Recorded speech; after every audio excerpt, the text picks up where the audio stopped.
السلام علیکم ورحمۃ اللہ وبرکاتہ۔ الحمد للہ نحمده ونستعینه ونستغفره ونؤمن به ونتوکل علیہ ونعوذ باللہ من شرور انفسنا ومن سیئات اعمالنا من يهده الله فلا مضل له ومن يضلله فلا هادي له ونشهد أن لا إله إلا الله وحده لا شريك له ونشهد أن سيدنا ومولانا محمدا عبده ورسوله صلى الله تعالى عليه وعلى آله وأصحابه أجمعين.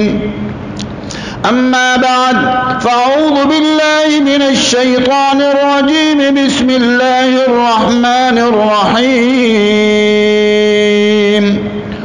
والله الذي لا إله إلا هو عالم الغيب والشهادة هو الرحمن الرحيم. هو الله الذي لا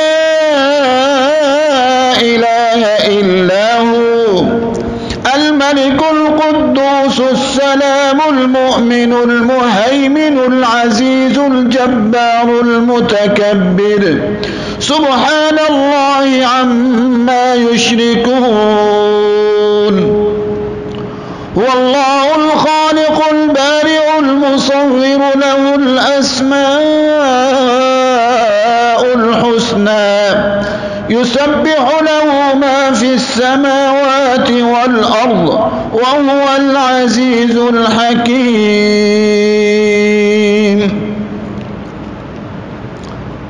معزز سامعین، سورہ حشر 28ویں سپارے کی چند آیات کریمہ تلاوت کی ہے. آج کا میرا موضوع یہ ہے کہ میرے خلاف آپارہ تھانے میں شیعوں نے مقدمہ درج کرایا ہے، تو میں آج اس بیان کے ذریعے پوری دنیا کے عدالتوں میں اور پوری دنیا کے تھانوں میں، پاکستان ہو، ہندوستان ہو، بنگلہ دیش ہو، سعودی عرب ہو، پوری دنیا کے تھانوں میں میں بھی ایک مقدمہ درج کرانا چاہتا ہوں. اور وہ مقدمہ یہ ہے کہ شیعہ مذہب دجل و فریب کی بنیاد رکھتا ہے، اور ان کے مولوی اور ذاکر پوری دنیا کو اور پھر خصوصاً شیعہ لوگوں کو گمراہ کر رہے ہیں، صحیح راستہ نہیں بتلا رہے. اور اس کے لیے چند باتیں میں عرض کرنا چاہتا ہوں. پہلی بات یہ ہے کہ شیعہ مذہب اور شیعہ ذاکر اور مولوی اکثریت کا حال یہ ہے کہ وہ نعوذ باللہ اللہ تبارک و تعالیٰ کی ذات گرامی پر حملہ آور ہیں. اللہ تبارک و تعالیٰ کی عظمتوں کو بیان نہیں کرتے، اللہ تعالیٰ کی شان کو بیان نہیں کرتے، اللہ تعالیٰ کی قدرتوں کو بیان نہیں کرتے، اللہ تعالیٰ کی کبریائی کو بیان نہیں کرتے. اللہ تبارک و تعالیٰ کی عظمت اور شان آپ کو کسی ذاکر یا شیعہ مولوی کی زبان سے نہیں سننے کو ملے گی. آج میڈیا کا دور ہے، آپ دیکھیے کہ کسی شیعہ ذاکر نے اللہ کی عظمتوں کو بیان کیا ہو، اللہ تعالیٰ کی قدرتوں کو بیان کیا ہو، اللہ تبارک و تعالیٰ کی کبریائی کو بیان کیا ہو. الحمدللہ اس موضوع پر میرے بہت سارے بیانات مل جائیں گے. میں نے اس موضوع پر کتابیں بھی لکھی ہیں۔ اللہ تعالیٰ کی عظیم نعمتیں حصہ اول، اللہ تعالیٰ کی عظیم نعمتیں حصہ دوم، اور اس کے علاوہ اللہ تبارک و تعالیٰ کی نشانیاں، اور اس پر بھی اور بھی کام ہو رہا ہے۔ الحمدللہ اس پر میرے بہت سارے بیانات موجود ہیں، اور اہل سنت والجماعت کی باقاعدہ کتابیں جو صرف اللہ تعالیٰ کی عظمت کو بیان کرتی ہیں۔ موسوعۃ فقہ القلوب کا پہلا باب کا مطالعہ کرو، اللہ کے کبھی علم کو بیان کر رہا ہے، کبھی اللہ تعالیٰ کی قدرت کو بیان کر رہا ہے، کبھی اللہ تبارک و تعالیٰ کے جمال کو بیان کر رہا ہے، اور کبھی اسماء الحسنہ پر بڑی پیاری بحث ہے۔ لیکن افسوس اور دکھ سے کہنا پڑتا ہے کہ شیعہ مذہب کے جو بڑے ہیں انہوں نے 98% شیعوں کو بھی گمراہ کیا ہوا ہے، اور گمراہی کے لیے طریقہ یہ چنا گیا کہ کیسے ہم نے گمراہ کرنا ہے۔ جیسے حضرت عیسیٰ علیہ السلام کی محبت میں عیسائیوں کو گمراہ کیا گیا، ان کی محبت میں لوگوں کو گمراہ کیا، اور یہاں تک کہ حضرت عیسیٰ علیہ السلام کو اللہ تبارک و تعالیٰ کا بیٹا بنا دیا۔ یہودیوں نے بھی کیا اور عیسائیوں نے بھی کیا۔ وقالت اليهود عزیر ابن اللہ وقالت النصارى المسیح ابن اللہ۔ انہیں حضرت عزیر کو اللہ کا بیٹا بنا دیا، انہوں نے حضرت عیسیٰ علیہ السلام کو اللہ کا بیٹا بنا کر پوری قوم کو گمراہ کرنے کی کوشش کی۔ لیکن یہاں شیعہ جو ان کے بڑے دجل و فریب کے امام تھے، جہاں سے یہ شروع ہوا، اس کا کوئی تعلق شیعہ مذہب کا میرا دعویٰ ہے نہ حضرت علی رضی اللہ تعالی عنہ سے اس کا تعلق ہے، نہ حضرت حسین رضی اللہ تعالی عنہ سے اس کا تعلق ہے، نہ حضرت حسن رضی اللہ تعالی عنہ سے اس کا تعلق ہے، نہ حضرت جعفر سے اس کا تعلق ہے، نہ حضرت موسیٰ کاظم رحمۃ اللہ علیہ سے اس کا کوئی تعلق نہیں ہے۔ یہ سب دجل و فریب کے ساتھ ان کی طرف نسبتیں کی گئی ہیں۔ تو میں عرض کر رہا تھا، پہلی چیز کیا ہے؟ پہلی چیز اللہ کی عظمت ہے، اللہ تبارک و تعالیٰ کی شان ہے۔ قرآن مجید کے اندر اول سے آخر تک مطالعہ کرو، سورہ فاتحہ میں اللہ تعالیٰ کی عظمت کا بیان نظر آئے گا۔ الحمدللہ رب العالمین، تمام تعریفیں کس کے لیے ہیں؟ رب العالمین کے لیے ہیں، اور وہ کون ہے؟ اللہ۔ کہ حضرت علی کے لیے تعریفیں کی گئیں؟ میں یہ نہیں کہتا کہ حضرت علی رضی اللہ تعالی عنہ کی عظمتوں کی کمی ہے، ان کی عظمت، ان کی شان اتنی زیادہ ہے کہ میرے جیسے کروڑوں عبدالعزیز حضرت علی رضی اللہ تعالی عنہ کے پاؤں کے خاک نہیں ہو سکتے، مجھ جیسے کروڑوں عبدالعزیز حضرت حسن رضی اللہ تعالی عنہ کے پاؤں کے خاک نہیں ہو سکتے، مجھ جیسے کروڑوں عبدالعزیز حضرت حسین رضی اللہ تعالی عنہ، حضرت جعفر، حضرت موسیٰ کاظم رحمۃ اللہ علیہ کے پاؤں کی خاک نہیں ہو سکتے۔ لیکن فرق مراتب ہے، درجات ہیں۔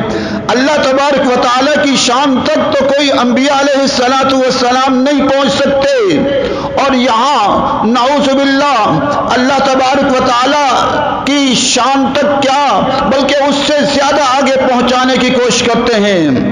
تو اللہ تبارک و تعالیٰ کی توحید پر حملے، اس پر یہ نہیں ہے کہ ہمارے پاس مواد نہیں ہے، الحمدللہ اس کے اوپر کتابیں بھی موجود ہیں جہاں اللہ تبارک و تعالیٰ کی ذات پر یہ حملے کرتے نظر آتے ہیں، اس پر ویڈیوز بھی موجود ہیں۔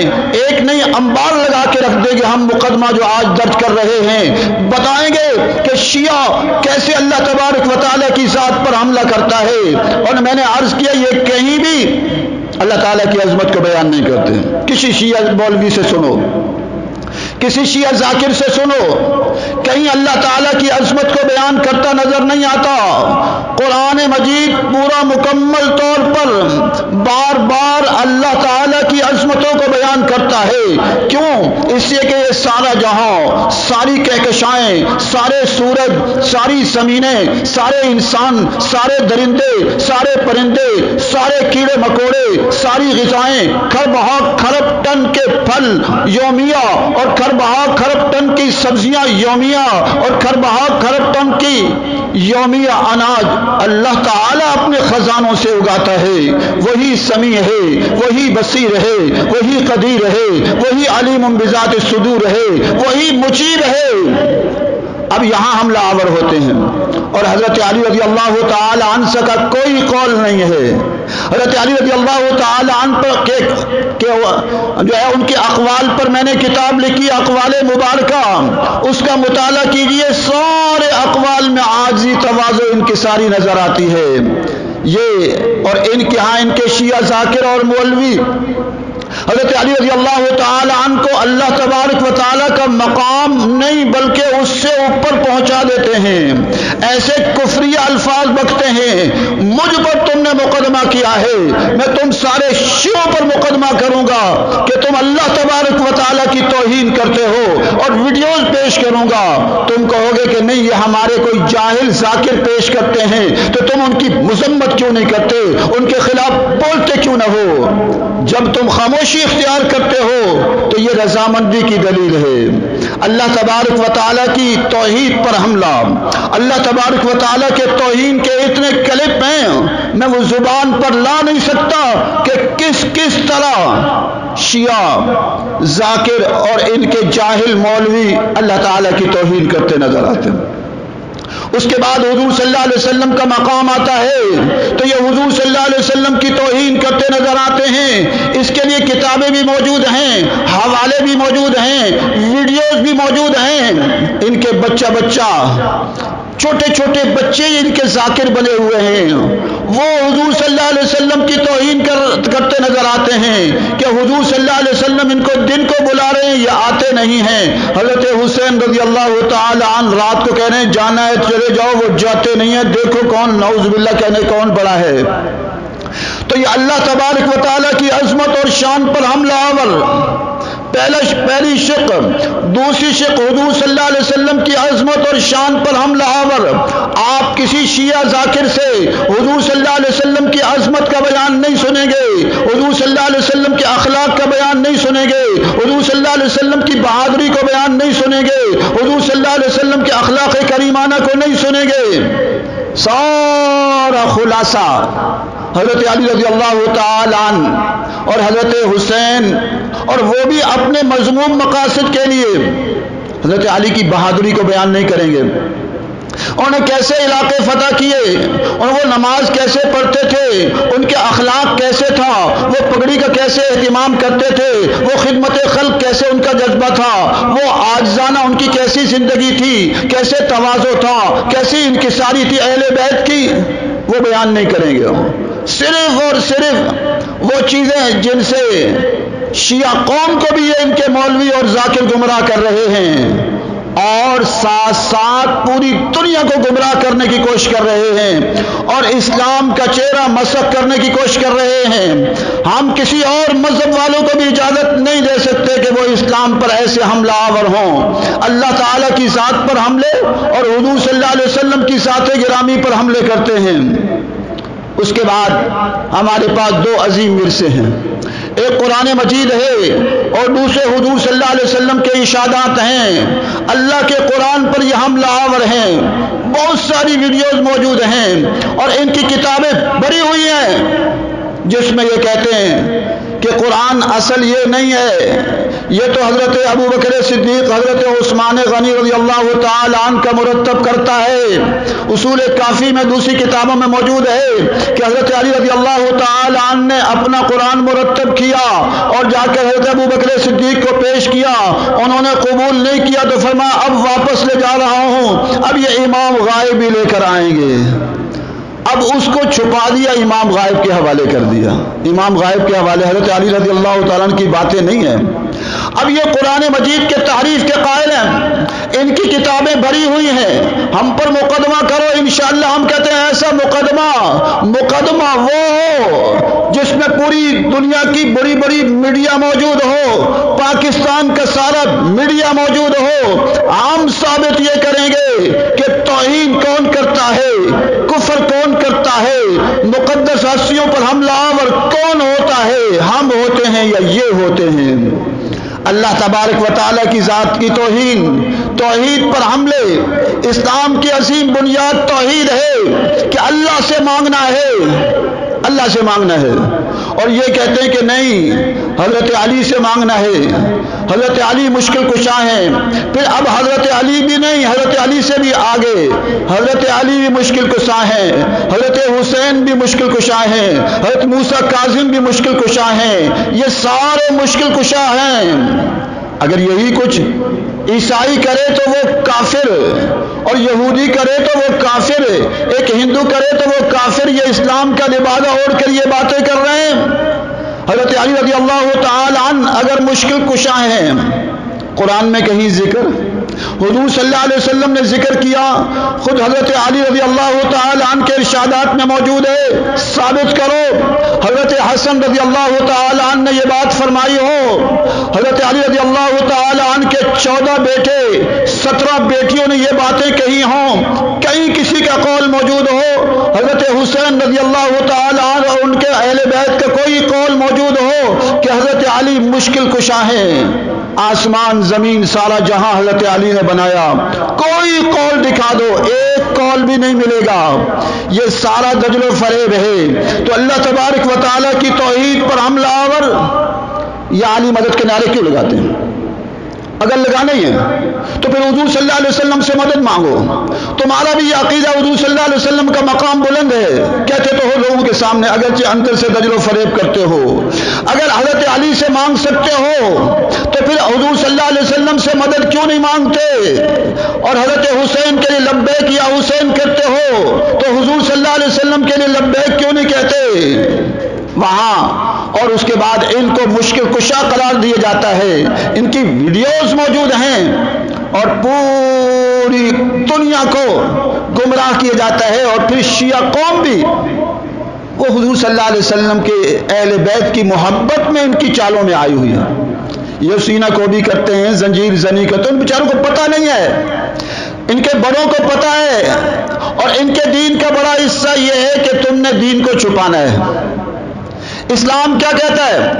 اسلامی تعلیمات کہتی ہیں کہ آپ اس کو بیان کیجئے، اسلام ہمیں کہتا ہے کہ جو کچھ ہے اس کو بیان کیجئے، اور اگر حضور صلی اللہ علیہ وسلم سے کہا آپ اس کو بیان کریں، اگر آپ نے بیان نہ کیا تو آپ نے رسالت کو بیان نہ کیا۔ حضور صلی اللہ علیہ وسلم نے امت تک پہنچایا، اور علم کو چھپانا جرم عظیم ہے، اور دنیا کا بھی ضابطہ یہ ہے کہ علم چھپائے نہیں جاتے، لیکن شیعہ علم کو چھپاتا ہے۔ آج بھی ہماری حدیث کی کتابیں پوری دنیا میں ملے گی، بخاری 1 لاکھ مانگو، شیعوں 1 لاکھ نسخہ دیں گے، پیسے دو۔ 1 کروڑ مانگو، 1 کروڑ دیں گے۔ مسلم مانگو، ترمذی شریف مانگو، ابو داود مانگو، ابن ماجہ مانگو، کنز العمال مانگو، موطا امام محمد مانگو، موطا امام مالک مانگو، ریاض الصالحین مانگو۔ 1 لاکھ نسخے چاہیے، 1 لاکھ دیں گے۔ 1 کروڑ نسخے چاہیے، 1 کروڑ دیں گے، اور تمہاری اصول کافی ہے، اصول کافی ہے۔ اور وہ اس کا حال یہ ہے کہ یہ آپ اگلے شیعوں کو بھی نہیں دیتے، چھپا کر رکھتے ہیں، کیونکہ چور چوری کرتا ہے، اسے پتہ ہوتا ہے میں نے چوری کی ہے، میرا دعویٰ ہے اصول کافی سامنے لاؤ، اس کو آپ پارا کی کتب خانوں میں رکھو، مسٹر بکس میں بھی رکھو، اور پنڈی کے کتب خانوں میں بھی رکھو۔ میں شیعوں سے سوال کرتا ہوں، اپنی کتابوں کو چھپاتے کیوں ہو؟ اپنی کتابوں کو چھپاتے کیوں ہو؟ یہ اپنی کتابوں کو چھپاتا ہے، اسے پتہ ہے کہ میں نے جو دجل و فریب کیا ہے وہ سارا ظاہر ہو جائے گا، اس لیے اپنی کتابوں کو چھپاتا ہے۔ تو اللہ تبارک و تعالیٰ کی ذات پر حملے، اللہ تعالیٰ کی ذات کی توہین، حضور صلی اللہ علیہ وسلم کی ذات پر حملے، حضور صلی اللہ علیہ وسلم کی توہین کے کلپس موجود ہیں، ویڈیو موجود ہیں، قرآن مجید پر آئیے۔ یہ اللہ تعالیٰ کی عظمتوں والی کتاب ہے، شان والی کتاب ہے، رفتوں والی کتاب ہے، اس کی عظمتوں کی انتہا نہیں، رفتوں کی انتہا نہیں۔ اللہ تبارک و تعالیٰ نے خود فرمایا کہ ہم نے اس کو نازل کیا اور ہم اس کی حفاظت فرمائیں گے۔ اللہ تعالیٰ دعویٰ فرمائے تو اللہ تعالیٰ کا دعویٰ جھوٹا نہیں ہو سکتا۔ ان کی اصول کافی سمیت کتابیں بھری ہوئی ہیں، ترجمہ مقبول اٹھا کر دیکھیے، ہم پیش کریں گے انشاءاللہ۔ اس میں لکھا ہے کہ اصل آیت یوں تھی، اصل آیت یوں تھی، اصل آیت یوں تھی، اور اس میں سے وہ حصے حذف کر دیے گئے۔ ان کی کتابیں بھری ہوئی ہیں، ان کا چونکہ اس قرآن پر ایمان نہیں ہے، ویسے ظاہراً کہتے ہیں ہمارا ایمان ہے، لیکن آپ قرآن مجید کے اندر صبر کا بیان ہے، یہ صبر کے بیان کو مسخ کرتے نظر آتے ہیں۔ قرآن مجید کے اندر حلم کا بیان ہے، یہ اس کو بیان نہیں کرتے۔ قرآن مجید کے اندر شکر کا بیان ہے، یہ اس کو بیان نہیں کر سکتے۔ قرآن مجید کے اندر 200 صفات حمیدہ ہیں، یہ ان کو بیان نہیں کرتے۔ 150 صفات مذمومہ کا بیان ہے، یہ اس کو بیان نہیں کرتے۔ اور اہم بات یہ ہے کہ قرآن مجید کو حفظ بھی نہیں کرتے۔ ہمارے مدارس میں چلے جاؤ، پوری دنیا کے اندر بچیاں بھی قرآن حفظ کر رہی ہیں، بچے بھی قرآن حفظ کر رہے ہیں۔ الحمدللہ میں نے قرآن مجید حفظ کیا۔ میرے والد حضرت مولانا محمد عبداللہ غازی شہید رحمۃ اللہ علیہ حافظ لال مسجد میں قرآن سناتے رہے۔ میرا بیٹا مولانا حسان غازی شہید قرآن مجید کا حافظ، میری دونوں بیٹیاں قرآن مجید کی حافظہ۔ الحمدللہ ہمارے ہاں حافظوں کی تعداد لینے لگی کھڑی ہیں، اور لاکھوں کروڑوں پوری دنیا میں ہر سال قرآن کے حافظ تیار ہوتے ہیں۔ شیعوں سے ہمارا سوال یہ، قرآن مجید حفظ کیوں نہیں کرتے؟ ان میں قرآن اچھا پڑھنے والے بھی نہیں ہیں۔ آؤ الحمدللہ مقابلہ کرو، تمہارے کسی ذاکر اور مولوی سے ہم مقابلہ کرتے ہیں۔ ہمارے علماء، حرمین کے علماء قرآن میں ہی مقابلہ کر لو کہ تم اچھا قرآن پڑھتے ہو یا ہم اچھا قرآن پڑھتے ہیں الحمدللہ، اور قرآن مجید کا حفظ نہیں کرتے، اور قرآن مجید پر حملے اور قرآن مجید کی تعلیمات کو بیان نہیں کرتے۔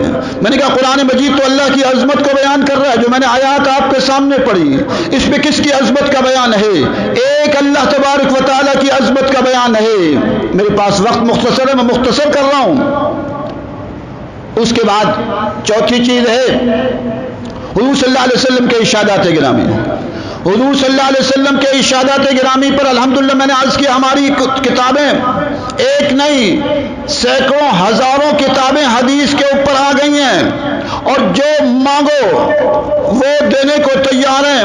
ہر بازار میں موجود ہیں، سعودی عرب کے بازاروں میں سیاہ ستہ موجود ہیں، مصر کے بازاروں میں موجود ہیں، پاکستان کے بازاروں میں موجود ہیں، اور ہندوستان کے بازاروں میں موجود ہیں، بنگلہ دیش کے بازاروں میں سیاہ ستہ بھی موجود ہوں گی، اور حدیث کی تھوڑی نہیں ہے، ہزاروں کتابیں ساری سامنے ہیں۔ یہ تو مکتبۃ الشاملہ میں دیکھ لو، مکتبۃ الشاملہ میں تقریباً 10,000 سے زائد کتابیں، ایک اوسط اندازہ ہے۔ آپ اپنی کتابوں کو چھپاتے کیوں؟ تمہاری بھی کتاب ہے اصول کافی، تم اس کو کہتے ہو، لیکن وہ کتاب جو ہے وہ اس میں بھی دجل و فریب سے کام لیا ہے، اس لیے تمہیں پتہ ہے اس میں قرآن مجید کے متعلق کیا کیا باتیں کی گئی ہیں، جھوٹی باتیں، اور روایت بھی چند افراد سے ہے، حضرت جعفر اور چند افراد کے پیچھے ساری کتابیں گھوم رہی ہیں۔ ہمارے ہاں تو راویوں کی تعدادیں ہیں، اور محدثین کی بڑی تعداد ہے، صحابہ کرام کی بڑی تعداد ہے، الحمدللہ تھوڑی نہیں ہے۔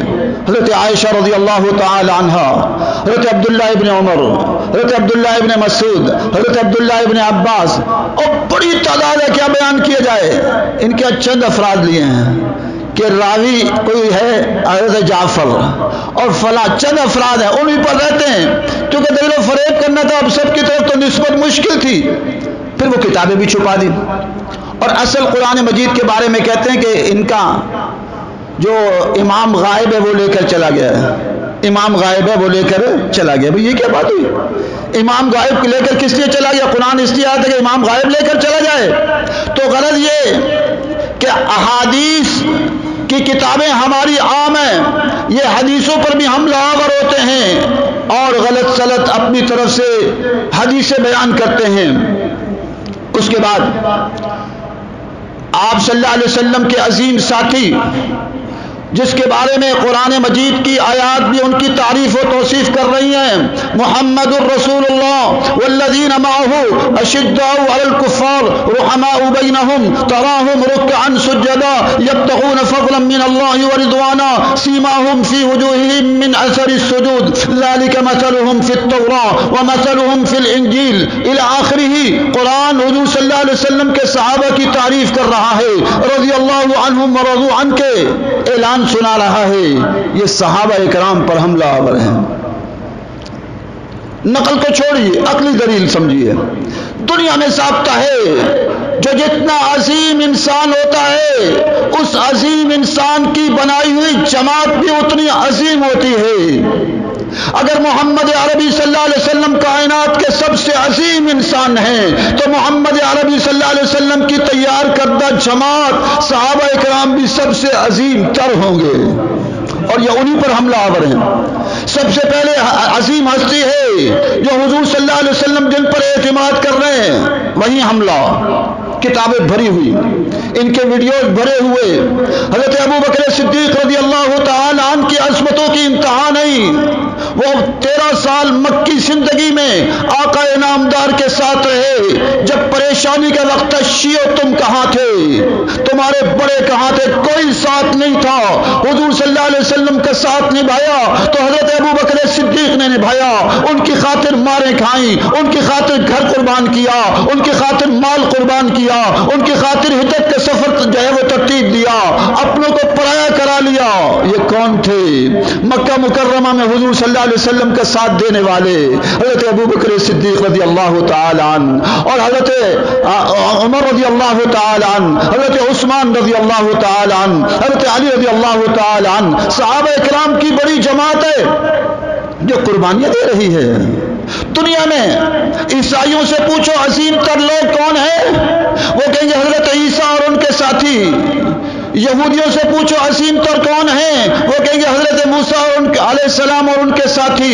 کسی دنیا کے انسان سے پوچھ لو، اگر کوئی عظیم انسان ہوتا ہے اس کے ساتھی بھی عظیم ہوتے ہیں، اور یہ آپ صلی اللہ علیہ وسلم کے ساتھیوں پر ان کی ویڈیوز میڈیا پر پڑ چکی ہیں۔ میں کہتا ہوں ان سب پر مقدمے کرو جنہوں نے حضرت ابو بکر صدیق کے خلاف صراحتاً بولے ہیں یا اشاروں کنایوں میں بولے ہیں، اور وہ تمام کتابیں ضبط کی جائیں جس میں اللہ تبارک و تعالیٰ کے خلاف بات جو ہے توہین کی جاتی ہے، اور اس کے بعد حضور صلی اللہ علیہ وسلم کی توہین ہے، قرآن کی توہین ہے، صحابہ اکرام کی توہین ہے، وہ ساری ضبط ہونی چاہیے۔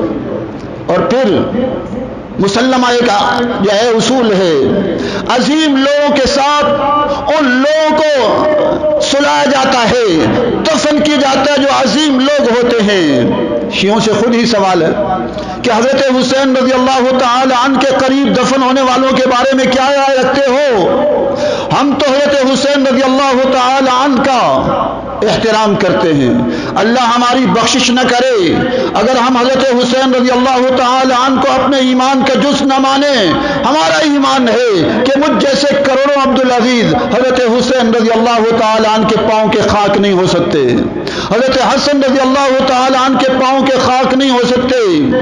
لیکن تم یہ بتاؤ کہ تم حضور صلی اللہ علیہ وسلم کے صحابہ اکرام پر حملہ آور ہو، حضور صلی اللہ علیہ وسلم سے صحابہ اکرام جنہوں نے اپنی زندگیاں صرف کی، حضرت ابو ہریرہ پر کتنے ذاکروں کو میں نے دیکھا ان پر حملہ آور ہیں جنہوں نے رات دن محمد عربی صلی اللہ علیہ وسلم کے لیے وقف کر دیے، جنہوں نے پیٹ پر پتھر باندھ کر حضور صلی اللہ علیہ وسلم کا ساتھ نہ چھوڑا، جو رات دن احادیث کو یاد کرتے تھے اور امت کو پہنچانے والے بنے۔ تم حضرت ابو ہریرہ رضی اللہ تعالی عنہ پر آوازیں کسے نظر آتے ہو؟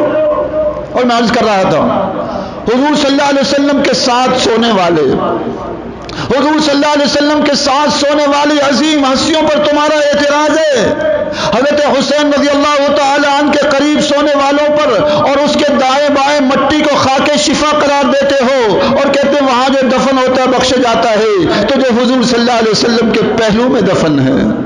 حضور صلی اللہ علیہ وسلم کے دو ساتھی، عظیم ساتھی جنہوں نے پوری زندگی ساتھ دیا، 27 غزووں میں ساتھ رہے، مجھے بتاؤ نا 27 غزووں میں کتنے شیعہ محمد عربی صلی اللہ علیہ وسلم کے ساتھ تھے جو قربانیاں دے رہے تھے؟ صحابہ اکرام بھی تھے جنہوں نے مکہ میں قربانی دی، صحابہ اکرام ہی تھے جنہوں نے اپنے عزیز و اقارب کو چھوڑا، صحابہ اکرام ہی تھے جنہوں نے ہجرت کا سفر برداشت کیا، اپنا گھر بار قربان کر دیا، صحابہ اکرام ہی تھے جو انصار کی صورت میں اپنے گھر قربان کر رہے تھے، صحابہ اکرام ہی تو تھے جنہوں نے حضور صلی اللہ علیہ وسلم کے ساتھ نکل کر غزوہ بدر میں قربانیاں دی۔ قربانیاں دی، غزوہ خیبر میں قربانیاں دی، غزوہ خندق میں قربانیاں دی، اپنے جسموں کے ٹکڑے کرا لیے، لیکن حضور صلی اللہ علیہ وسلم کا ساتھ نہ چھوڑا۔ حضور صلی اللہ علیہ وسلم کے جانے کے بعد بھی صحابہ اکرام نے حضرت ابوبکر صدیق کی خلافت میں پوری دنیا میں دین پھیلایا۔ آج ہم سے ایک مرزا قادیانی 70 سال سے قابو نہیں آ رہا۔ حضرت ابوبکر صدیق کی عظمتوں پر قربان جاؤں، اسود انسی جو نبوت کا دعویٰ کر رہا تھا اس کا قلعہ کما کیا، مسلمہ کذاب کا قلعہ کما کیا، طلحہ بن خویلد کا کما کیا، سجاح نامی عورتوں کو دیے تلوار اٹھائی، مذمتی بیان نہیں کیے، ختم نبوت کے جلسے نہیں کیے کہ دن کو جلسہ کرو شام کو جا کر کہو ماشاءاللہ حضرت بڑا پیارا بیان تھا، کیا بات ہے حضرت آپ کے بیان کی، اور مزے سے روٹیاں کھاؤ اور چاول اور حلوے اڑاؤ۔ حضور صلی اللہ علیہ حضرت ابوبکر صدیق نے یہ راستہ اختیار نہیں کیا۔ ان صحابہ کرام کے خلاف تم بکواس کرتے ہو، انشاءاللہ وہ وقت آ رہا ہے ہم اس زمین پر قرآن و سنت کے نفاذ کی تحریک چلا رہے ہیں، اور انشاءاللہ رب کعبہ کی قسم وہ وقت ہم دیکھ رہے ہیں جب اس زمین پر قرآن و سنت کا نفاذ ہوگا۔ ہم کسی کو حضرت ابوبکر صدیق کے خلاف بولنے نہیں دیں گے، حضرت عمر فاروق کے خلاف بولنے نہیں دیں گے، اللہ تعالیٰ کی توحید پر حملے آور ہونے نہیں دیں گے، حضور صلی اللہ علیہ وسلم کی شان گھٹانے نہیں دیں گے۔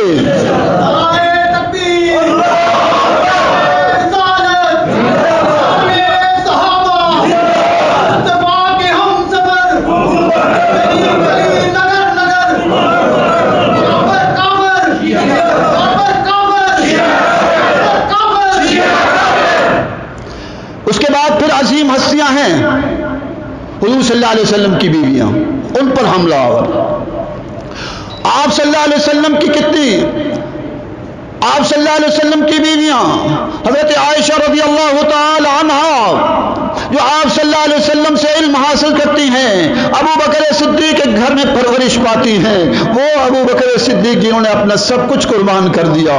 حضرت عائشہ نے فقر و فاقے برداشت کیے، پھر حضور صلی اللہ علیہ وسلم کے گھر میں آئیں، پیٹ پر پتھر باندھے، محمد عربی صلی اللہ علیہ وسلم کا ساتھ نہ چھوڑا، تکلیفیں آئیں، محمد عربی صلی اللہ علیہ وسلم کا ساتھ نہ چھوڑا، اور اپنے 9 سال آقا کے ساتھ گزار دیے۔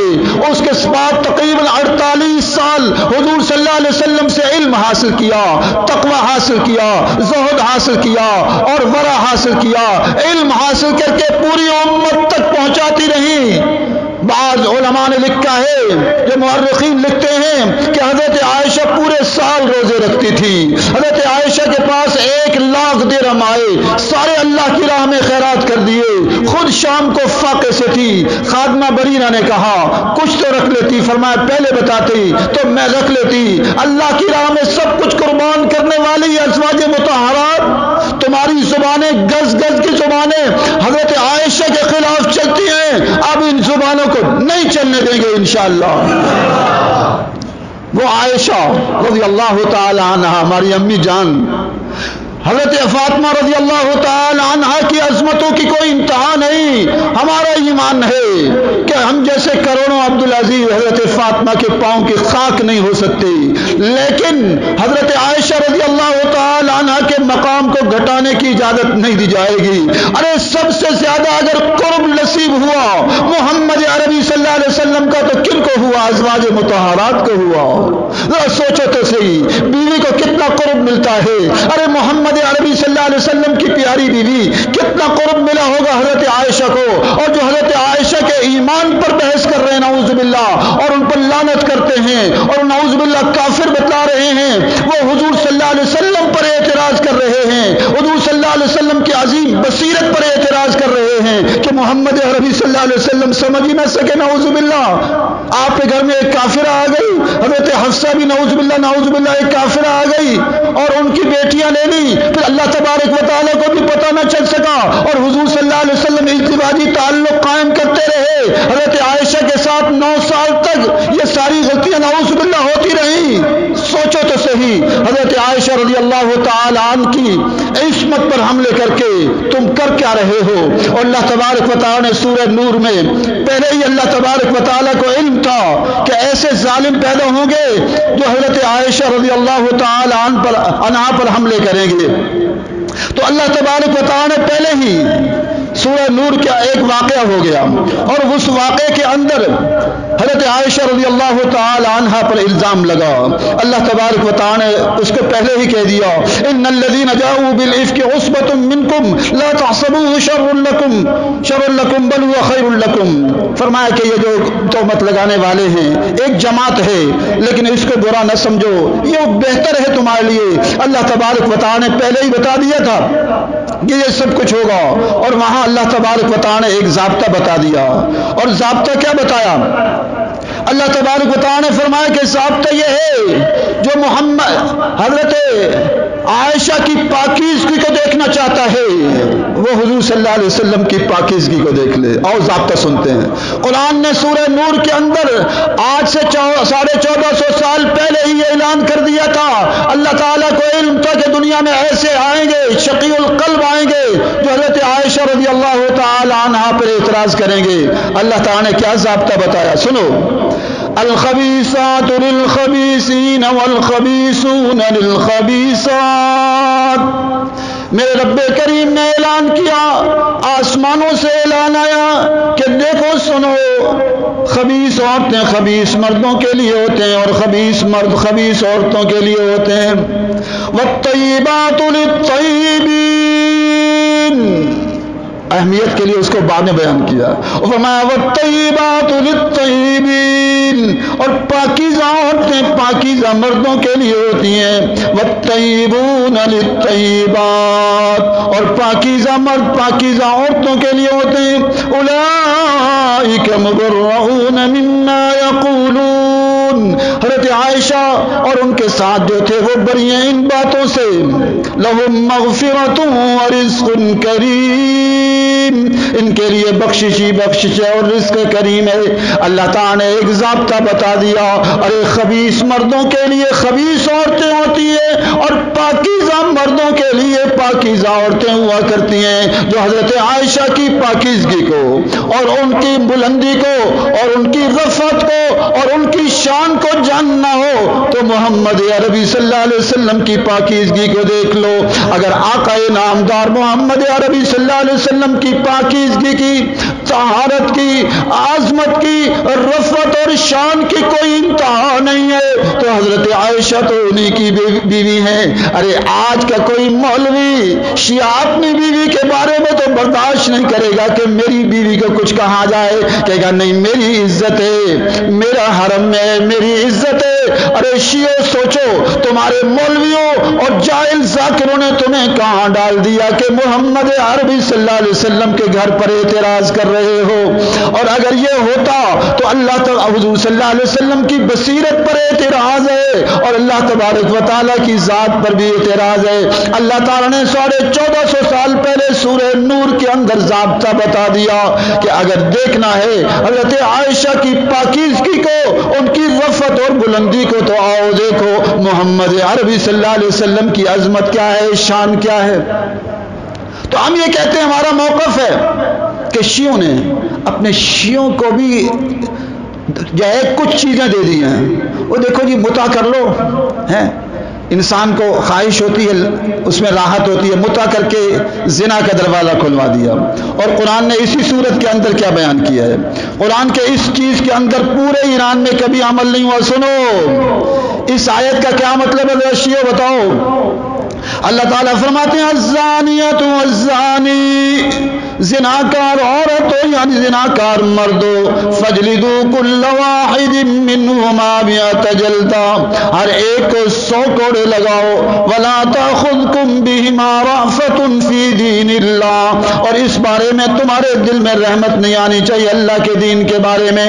ان کنتم تؤمنون باللہ والیوم الآخر، اگر اللہ اور آخرت پر تم ایمان رکھتے ہو، وَلْيَشْهَدْ عَذَابَهُمَا طَائِفَةٌ مِّنَ الْمُؤْمِنِينَ، اور اس سزا کے وقت مومنوں کی ایک جماعت بھی موجود ہونی چاہیے۔ حضور صلی اللہ علیہ وسلم کا پاکیزہ زمانہ، اگر اس دور میں کچھ لوگوں کو کوڑے لگ سکتے ہیں تو ایران کی 40 سالہ تاریخ میں کسی کو کوڑے لگے ہوں تو بتاؤ؟ اس لیے کہ انہوں نے جہاں اور دجل و فریب کیا، اللہ کی توحید پر حملہ آور، اللہ اللہ کی شان پر حملہ آور، حضور صلی اللہ علیہ وسلم کی عظمت پر حملہ آور، حضور صلی اللہ علیہ وسلم کی عظمت پر کوئی بیان نظر نہیں آئے گا، شیعوں کے بیان نظر نہیں آئیں گے، اور قرآن مجید کی عظمت پر حملہ آور، احادیث پر حملہ آور، حضور صلی اللہ علیہ وسلم کے عظیم ساتھیوں پر حملہ آور، حضور صلی اللہ علیہ وسلم کی عظیم بیویوں پر حملہ آور ہوتے ہیں، اور یہ ان کا یہ ہے۔ اور اس کے بعد اسلام نظام عفت اور عصمت کا قائل ہے۔ نکاح کیا ہے؟ پوری زندگی کا بندھن ہے۔ وَلَهُنَّ، اور اللہ تعالیٰ فرماتے ہیں عورتوں کے بھی حقوق ہیں جیسے مردوں کے حقوق ہیں، پوری زندگی کا ایک معاہدہ بن گیا۔ اب باپ کے ذمے، شوہر کے ذمے بیوی کے حقوق آ گئے، بچوں کے ابھی حمل ہوگا تب بھی اس کی ذمہ داری، بچے کی پیدائش ہے ذمہ داری، بچہ چھوٹا ہے ذمہ داری، بچہ سکول مدرسے جا رہا ہے ذمہ داری، بچہ جوان ہو گیا، بچی جوان ہو گئی ذمہ داری، اور اس کے بعد بچی کی شادی کی ذمہ داری، اور بچی کے بچوں اور بچیوں کے بھی ذمہ داری، اور بیٹے کے بیٹوں اور بیٹیوں کی بھی ذمہ داری، یہاں تک کہ آگے چلتے ہوئے نواسوں کی بھی ذمہ داری۔ ایک پوری زندگی کا معاہدہ کراتا ہے، اور انہوں نے متع کے نام پر زنا کا دروازہ کھولا ہوا ہے۔ پاکستان، ہندوستان، بنگلہ دیش میں جتنے بدکاری کے اڈے کھلے ہوئے ہیں اکثر کا حال یہی ہے، وہاں انہی کی شیعہ عورتیں بیٹھی ہوئی ہیں اور بدکاری کے اڈے چلا رہی ہے۔ مجھے بتاؤ حضور صلی اللہ علیہ وسلم کے دور میں کوئی بدکاری کا اڈا چلتا تھا، زنا کا اڈا چلتا تھا؟ اور عقل سے بھی سوچو، شیعہ تم بھی سوچو، تمہاری بیٹیوں سے یہ شیعہ ساکر اور جاہل اور دجال قسم کے مولوی یہ تمہاری بیٹیوں سے متع کرتے ہیں، لیکن سوال یہ متع کے بعد جب بچے کا حمل ہو جائے گا یا بچی کا حمل ہوگا اس کی ذمہ داری کس کی؟ ولادت کے اخراجات کی ذمہ داری کس کی؟ بچے کے دودھ پلانے کے دور کی ذمہ داری کس کی؟ بچی کو پڑھانے کی ذمہ داری کس کی؟ اس کے بعد اس کی شادی کی ذمہ داری کس کی؟ اور اس کے بعد اس کی اولاد کی ذمہ داری کس کی؟ الحمدللہ ہمارے ہاں جو ترتیب ہے ایک پوری زندگی کا معاہدہ ہو جاتا ہے، اور پھر جو اولاد ہوتی ہے پوری زندگی کے لیے اس کے ساتھ تعلق جڑ جاتا ہے، پوتے نواسوں کے بھی اولادیں ہو جائیں ان کی بھی خبر گیری باپ اور دادا اور پردادا کر رہے ہوتے ہیں، تو وہاں بھی حملہ آور۔ اسلام صبر سکھاتا ہے، اس پر حملہ آور۔ اسلام زنجیر زنی سے روک رہا ہے، اس پر حملہ آور۔ اب تو ان کے اپنے علماء بولنے لگ گئے ہیں، اور پھر ایران میں کوئی جلوس نہیں۔ اگر ایسے جلوس ضروری ہے تو ایران میں نکالو، ایران میں کیوں جلوس نہیں؟ یہاں پوری قوم کو دھما چوکڑی لگائی ہوئی ہے، جلوس جلوس جلوس۔ پہلے کوئی 10 دن ہوتے تھے، پہلے 2 دن ہوتے تھے، 8 9 محرم، اب یکم محرم، پھر اب اس کے بعد یکم محرم سے لے کر 10 محرم تک، پھر 10 محرم کے بعد 40ویں تک، اور 40ویں سے بھی آگے پوری قوم میں اس کو لگا ہوا ہے، شیعوں کو بھی لگا ہوا ہے۔ اور یہ متع کر دو اتنا ثواب مل جاتا ہے، سینہ کو بھی کر لو اتنا ثواب مل جاتا ہے۔ میں شیعوں سے کہوں گا ان سے پوچھو اپنے کس حضرت علی رضی اللہ تعالی عنہ کا قول دکھا دیں، حضرت حسن رضی اللہ تعالی عنہ کا قول دکھا دیں، حضرت حسین رضی اللہ تعالی عنہ کا اس ماتم کے بارے میں قول دکھا دیں، یا ان کے جو بچ جانے والے لوگ تھے حضرت زین العابدین کا قول دکھا دیں، اور حضرت موسیٰ کاظم کا قول دکھا دیں۔ اپنی کتابوں میں بھی تمہارا یہ کچھ نہیں ہے، یہ سارا ایسے ہی شیعہ ذاکروں سے دیکھو اپنی طرف سے بیان کر رہے ہیں۔ ہمارے ہاں الحمدللہ جو بات کہی جاتی ہے قرآن و سنت سے کہی جاتی ہے، ان کا کوئی چیز ہی نہیں ہے۔ اس سے میں بھی آج مقدمہ قائم کرتا ہوں، اور میرے مقدمے کو میں کہتا ہوں حکومت سنے، ان کو بھی بلائے، میں کہتا ہوں عدالت لگائے، پوری دنیا کے میڈیا کو بلائے، تاکہ دودھ کا دودھ اور پانی کا پانی ہو جائے کہ ہم گستاخ ہیں یا یہ گستاخ ہیں، پتہ چل جائے گا۔ اور الحمدللہ اس کے اوپر بہت سارا مواد موجود ہے۔ اللہ تبارک و تعالی ہم سب کو ہمت، جرأت، استقامت نصیب فرمائے، اور اس کا واحد حل یہ ہے کہ ہم رب کی زمین پر رب کا نظام قائم کریں اور قرآن و سنت کو عدالتوں میں قائم کر دیں۔ پھر کسی کی جرأت نہیں ہوگی کہ کوئی ماتم کر سکے، کوئی جلوس نکال سکے، صحابہ کرام پر سب و شتم کر سکے، نبوت کا دعویٰ کر سکے، یا اللہ تعالیٰ کی توہین کر سکے۔ آج عدالتوں میں کون بیٹھے ہیں؟ جاہل قسم کے سارے انگریز کے پڑے ہوئے جسٹس مسٹس سارے بیٹھے ہوئے ہیں، کھا پی کے سارے باہر چلے جاتے ہیں۔ کاپی کے سارے بار چلے جاتے ہیں، جب تک یہ حل نہیں ہوتا۔ اس کا واحد حل اللہ کی زمین پر اللہ کا نظام ہے۔ جب قرآن و سنت نافذ ہو جائے گا، کسی کو جرأت نہیں ہوگی کہ صحابہ کرام کے خلاف بھونکے یا ازواج مطہرات کے خلاف کوئی بات کر سکے۔ اللہ تعالی ہم سب کو اعمال صالحہ کی توفیق نصیب فرمائے۔ وآخر دعوانا الحمدللہ رب العالمین۔